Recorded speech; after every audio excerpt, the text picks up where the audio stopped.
everyone, today's lesson is about determinants of demand, or as we call them conditions of demand. Today we are going to discuss about factors which can influence demand. I'll be discussing about 5 factors today.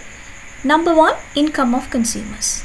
If you take a market, consumers are buying goods and services from their sellers or businesses. So when consumer income is changing, that can influence demand. Number 2, changes in population. If you look at a country or a market, population is representing the size of the consumer base or customer base. So if the population is changing, that can directly impact on demand. Number 3, prices of substitutes. Substitutes goods are alternative goods. So what happens if we change prices of a product? What will happen to demand for substitutes goods? Will it increase or decrease? Number 4, prices of complementary goods. Complementary goods we buy together because we consume them together, just like your shoes and socks. So if one product's price is changing, what will happen to the demand for the other product? Number 5, changes in consumer taste. Businesses are aiming their products at consumers to match with their taste. So if consumer taste is changing, definitely it's going to impact on demand for the product.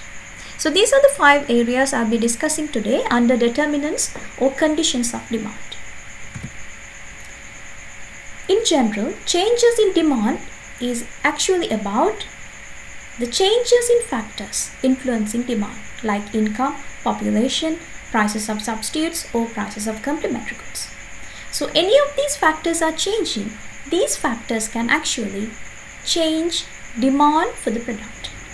That means if you look at the graphical representation, we all know demand curve is having a downward sloping curve.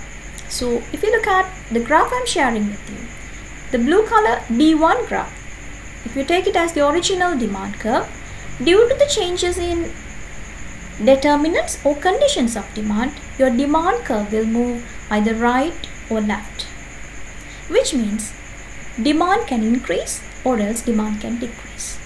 So if the demand is decreasing, your original demand curve will shift to the left, and if the demand is increasing, your original demand curve will shift to the right. So remember, in this lesson, when we are talking about conditions or determinants of demand, there will be instances. Your demand will increase or else demand will decrease.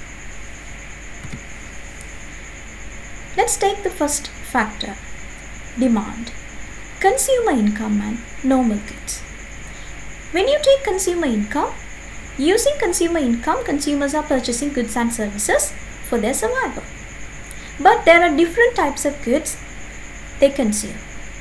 So in the latter part of our lesson, we'll be learning about different types of goods and how they respond to the changes in income. But in this lesson, I'll be basically talking about 2 important types of goods, normal goods and inferior goods. Before understanding income and demand for normal goods, let's find out what are normal goods. If you look at normal goods, demand for normal goods increases with an increase in the consumer income or expansion of the economy. So in general, if consumers' income is rising, demand for normal goods will increase. So what type of goods we call as normal goods? Your personal care products, your clothes, electronics, organic food, watch, a taxi, or even high-end restaurant. These products, we can call them normal goods because when consumer income is increasing, demand for these goods also can increase. For an instance, let's look at a person who is traveling using public transport every day. If his income is increasing, let's say he got a pay increment from his workplace, he might think about traveling using a taxi 1 or 2 times per week because he can afford it. So taxi service is a normal good, and when consumer income is increasing, demand for taxi services increased. So remember, if consumer income increases, demand for normal goods will always increase. The second type of good I'm going to discuss today, inferior goods. consumer income, demand and inferior goods have this type of relationship. The definition of inferior goods. When consumer income increases, demand for inferior goods will decrease. So what type of goods we call as inferior goods? Because when people get more money, they drop demand for these type of goods. If you look at supermarket brands, we all buy goods from supermarkets.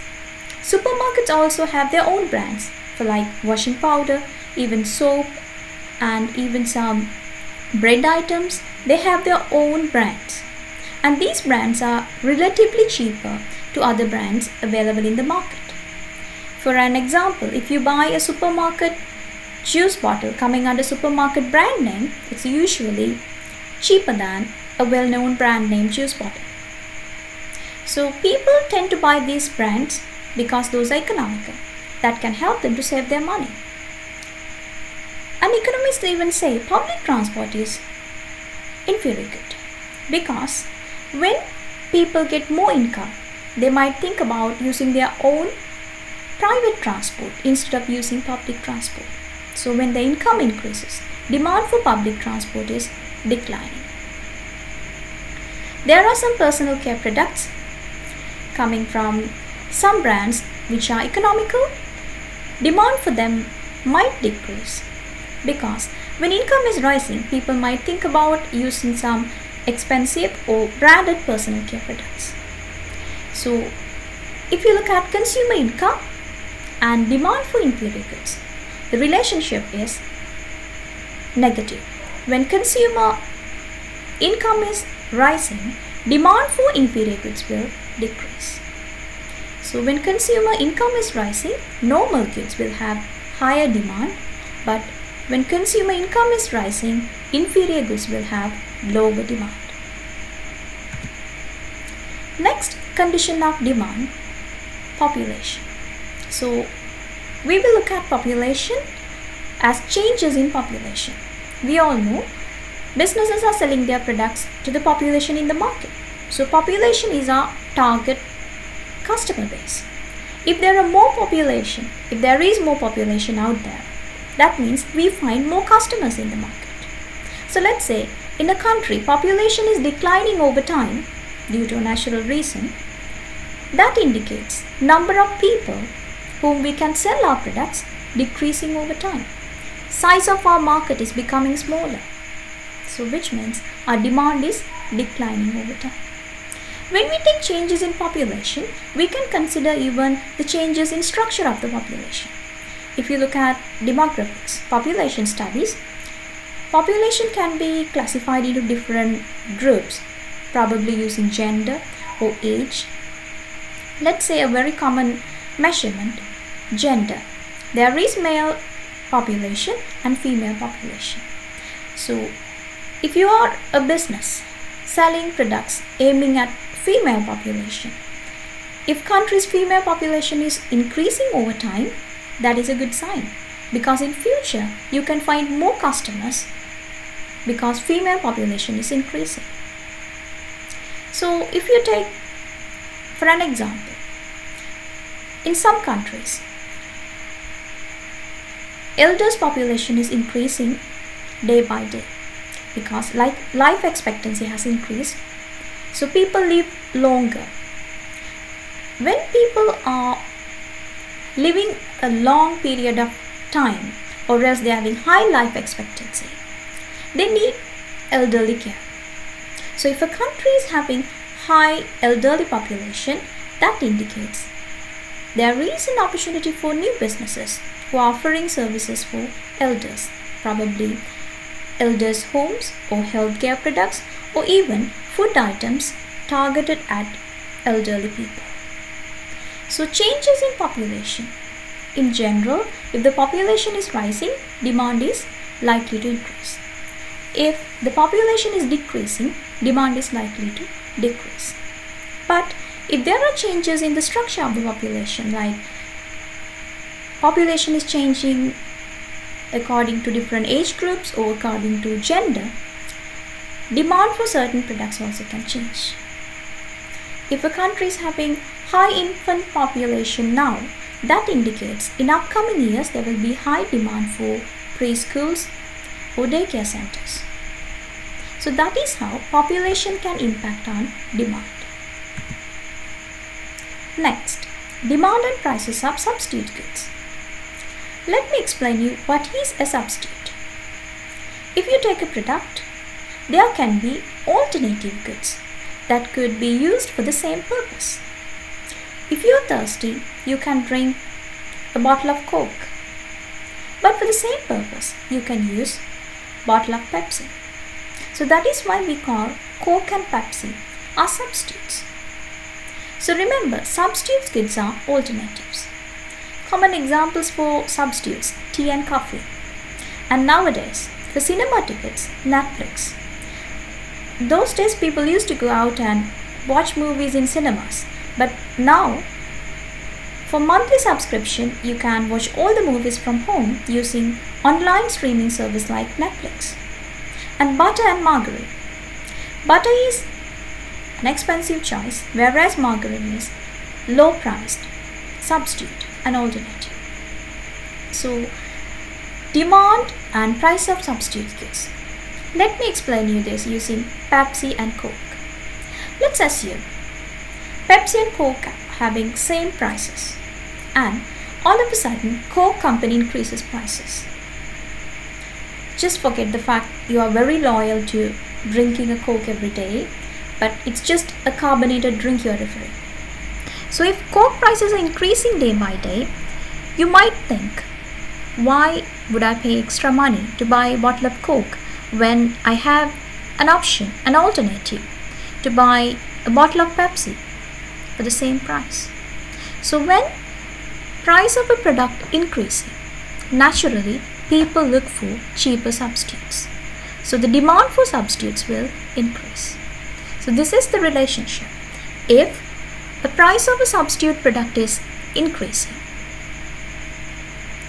demand for alternatives will increase. It's just like if Toyota cars are becoming expensive, a car in same price range produced by Honda company will have high demand. So remember, substitutes are alternatives. So people will look into alternatives when the prices of their products are increasing. Next, we are going to discuss about demand, prices of complementary goods. Complementary goods are products which are bought and used together. It's just like a tennis racket and a tennis ball. You cannot play tennis just having a tennis racket. So definitely if you're playing tennis, you're going to buy a tennis racket together with a tennis ball. It's just like you're having a mobile phone and you need apps to use. So you go to App Store and download apps to make better use of your mobile phone. A very simple example for complementary goods, shoes and socks. Anyone who is buying a pair of shoes, consider buying a pair of socks because we wear them together. So this is the story behind complementary goods and demand. Let's say prices of mobile phones increasing. What will happen to prices of mobile apps? That is going to increase because people cannot use mobile phones without mobile apps. So if they want to make better use of their mobile phone, they need to have more apps. So if app producers increase prices, people will still keep on buying them because they cannot make better use of their mobile phone if they do not have apps. If you switch to tennis racket example, if tennis racket prices are increasing in the market, tennis ball prices are also going to increase because we buy them together. So if prices of one product is increasing, demand for other product also going to increase because they are complementary goods. Last determinant or condition we are going to discuss today, changes in consumer taste or fashions or trends. We all know consumer taste for certain goods and services changing very often because people are influenced by other people's behavior or else trends in the market or fashions in the market. Let me explain this using a very good example. If you look back 10 years,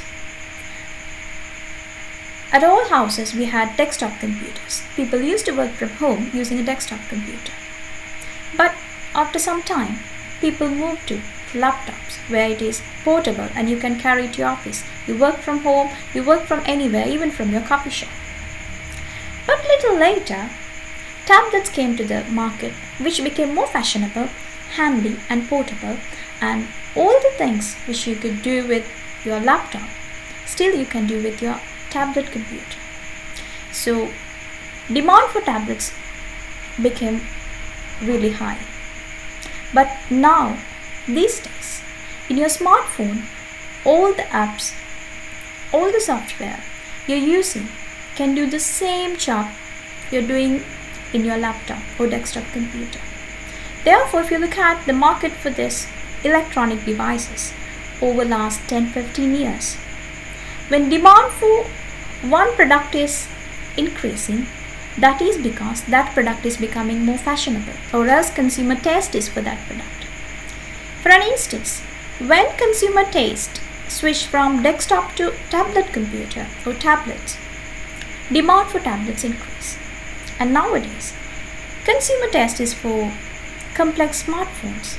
Therefore, demand for smartphones rising, whereas demand for tablets decline. So the product which is in the market trend, or we can even call it the fashion, will have higher demand.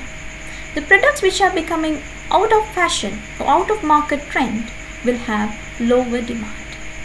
So remember, all these factors we discussed, changes in income, changes in population, changes in prices of substitutes, and changes in prices of complementary goods, and changes in consumer taste. All these factors can shift your demand curve either to the right or left, which means your demand can increase or decrease. My next video is about the difference between change in demand and change in quantity demand. So stay tuned and watch my next video and find out what is the difference between change in demand and change in quantity demand.